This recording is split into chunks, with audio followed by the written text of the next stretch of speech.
नमस्कार बच्चों। BA second year के क्लॉथिंग एंड टेक्सटाइल पेपर में आज हम बात करेंगे भारत की परंपरागत कढ़ाइयों के बारे में। भारत की परंपरागत कढ़ाइयों में से कुछ कढ़ाइयों के बारे में आज हम चर्चा करेंगे, जो कि इस तरह से हैं। कश्मीर का कशीदा, उत्तर प्रदेश की चिकनकारी, बंगाल का कांथा और पंजाब की फुलकारी। सबसे पहले हम बात करेंगे कश्मीर की कढ़ाई के बारे में। कश्मीर अपने आप में बहुत ही सुंदर जगह है और यहाँ पर बनने वाले जो आर्टिकल्स हैं वो पूरे विश्व भर में प्रसिद्ध है। कश्मीर को धरती का स्वर्ग भी कहते हैं और कश्मीर की कढ़ाई को कशीदा कहा जाता है।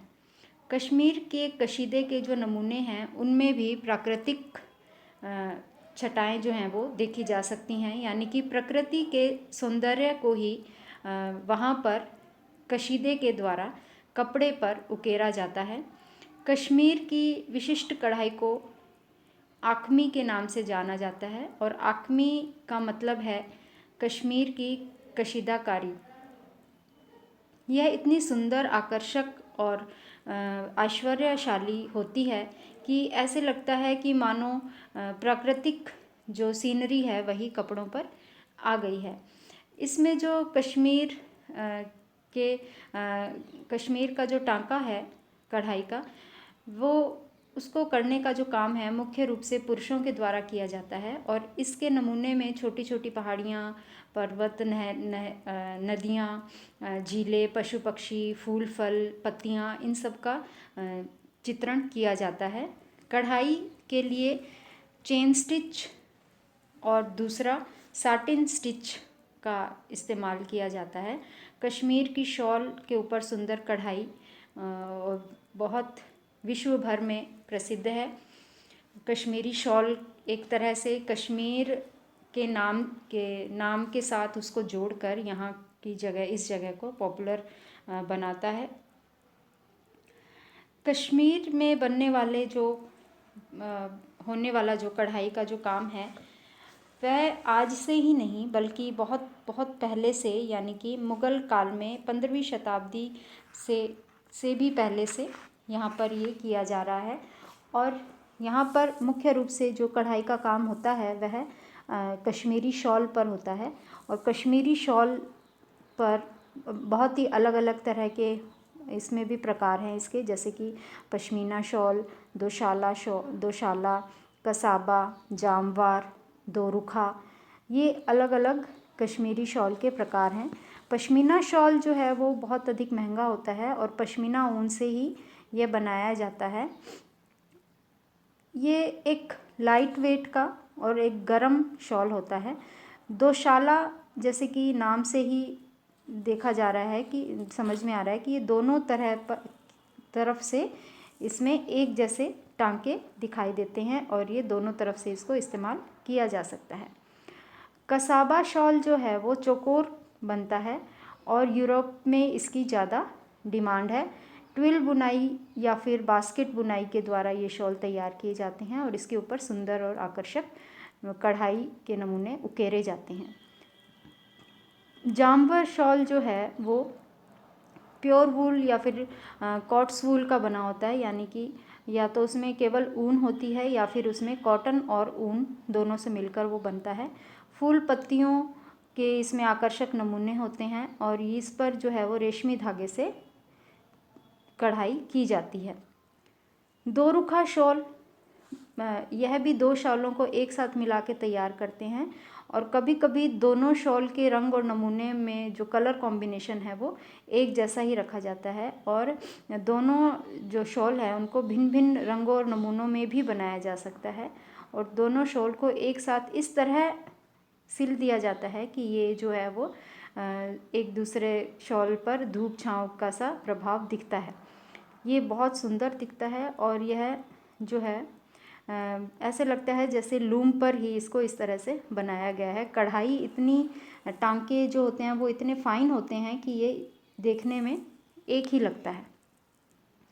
कश्मीरी कढ़ाई में जो टांके इस्तेमाल होते हैं वो सिंपल रनिंग स्टिच भी होती है, herring bone, chain stitch, satin stitch, इस तरह के कढ़ाई के जो है प्रकार वो इसमें इस्तेमाल होते हैं।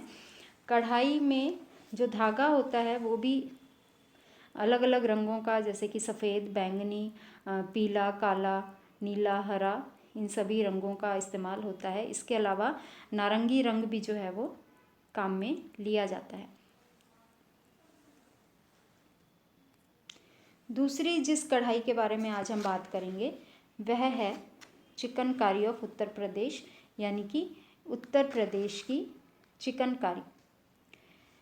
उत्तर प्रदेश में लखनऊ में चिकनकारी की जो कढ़ाई के लिए बहुत अधिक प्रसिद्ध है और विश्व भर में यहाँ पर होने वाला शैडो वर्क जो है वो पसंद किया जाता है लोगों के द्वारा। ये ट्रेडिशनल तो है ही है, लेकिन आजकल वर्तमान में इसको एक वेस्टर्न ड्रेसेस में भी बहुत ज़्यादा इस्तेमाल किया जा रहा है। चिकनकारी प्राचीन कढ़ाई है और इसका उद्गम और विकास जो है वो सदियों से हो रहा है। इसके बारे में एक कहानी इस तरह से है कि यहाँ पर जो नवाब हुआ करते थे वहाँ से इन्होंने सबसे पहले जो मुर्शिदाबाद की एक राजकुमारी थी, उन्होंने अपने पति के लिए इसकी एक टोपी पर कढ़ाई करके इसको भेंट किया था और वहीं से धीरे धीरे इसको आगे बढ़ाते हुए चिकनकारी की कला का विकास हुआ। सफ़ेद मलमल के कपड़े पर सफ़ेद धागे से ही चिकनकारी होती थी और एक तरह से यह ट्रांसपेरेंट कढ़ाई है। इसमें सफाई की इतनी ज़्यादा ज़रूरत है क्योंकि जो इस कपड़े के जो पीछे का जो काम होता है, यानी कि जो इसका बैक है, उसकी शैडो ही इसके फ्रंट पर पड़ रही होती है। तो अगर पीछे का धागे का काम सही नहीं है, साफ़ नहीं है, तो वह जो सामने की तरफ भी उसको गंदा ही दिखाता है। इसलिए बहुत ज़रूरी है कि इसका ये काम बिल्कुल साफ़ किया जाए। इसकी जो कढ़ाई है वह इस तरह से की जाती है कि हैरिंग बोन स्टिच इसमें इस्तेमाल होती है।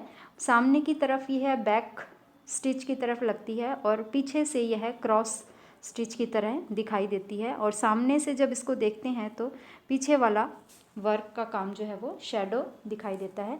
इसके अलावा चिकनकारी में साटिन स्टिच, स्टेम स्टिच, मोरी और हैरिंग बोन का इस्तेमाल तो होता ही है।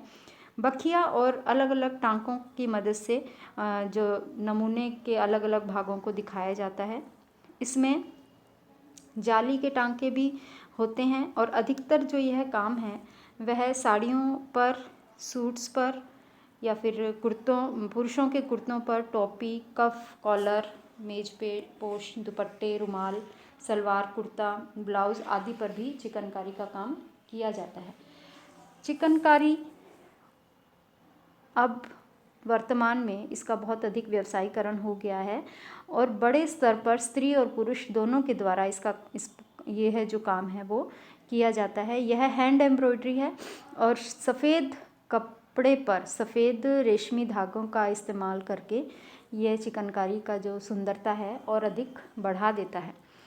चिकनकारी के प्रकार की जब हम बात करें तो चिकनकारी में मुख्यतः जो टांके इस्तेमाल होते हैं वह बखिया, मूरी, फंदा, टेपची, जाली और खटाऊ है। बखिया सबसे ज़्यादा प्रचलित और लोकप्रिय टांका है और यही से जो है वो शैडो वर्क दिखाई देता है। वस्त्र के पिछले तरफ हैरिंग बोन टांका बनता है और आगे की तरफ वह बैक स्टिच या फ्लैट स्टिच बनाता है। मूरी जो है वो चिकनकारी का गांठ वाला टांका है और नॉट स्टिच है। यह बहुत अधिक महीन होती हैं और बीच बीच में, फूल के बीच में छोटे छोटे छोटे दाने के रूप में दिखाई देता है। फंदा जो है वह भी मूरी टांके के समान ही है, लेकिन यह बटन होल स्टिच के नमूनों के जैसे छोटे छोटे छिद्र बना देता है और इस टांके के उपयोग से चावल या गेहूं की बाली के जितने अनाज के नमूने बनाए जाते हैं। दूसरे शब्दों में हम ये कह सकते हैं कि यह एक तरह से फ्रेंच नोट है या फिर फ्रेंच नोट का ही परिवर्तित रूप है। चौथा जो टांका है वो है टेपची। यह साधारणतः कच्चा टांका ही होता है, या फिर इसको डार्निंग स्टिच भी कह सकते हैं, हम फ्लैट स्टिच भी कह सकते हैं, जो कि तिरछी रेखाओं को भरने के काम में आता है। जाली या फिर नेट जो है वो चिकनकारी का एक सुंदर टांका है, जिसमें कि कपड़े को छेदनुमा टांके से टांका जाता है और यह नेट इफ़ेक्ट कपड़े में देता है, जो कि एक अलग ही उसको सुंदरता प्रोवाइड करता है। इसके बाद में जो टांका है वह है खटाऊ। यह चपटा टांका होता है, यानी कि फ्लैट स्टिच है, और यह भी शैडो वर्क के रूप में ही दिखाई देता है। इस तरह से यह जो टांका है वो एप्लिक वर्क के रूप में भी दिखता है, और इसमें मुख्य रूप से फूल पत्तियों के नमूने उकेरे जाते हैं। तो इस तरह से आज हमने बात करी कश्मीरी कढ़ाई की और दूसरी चिकनकारी की।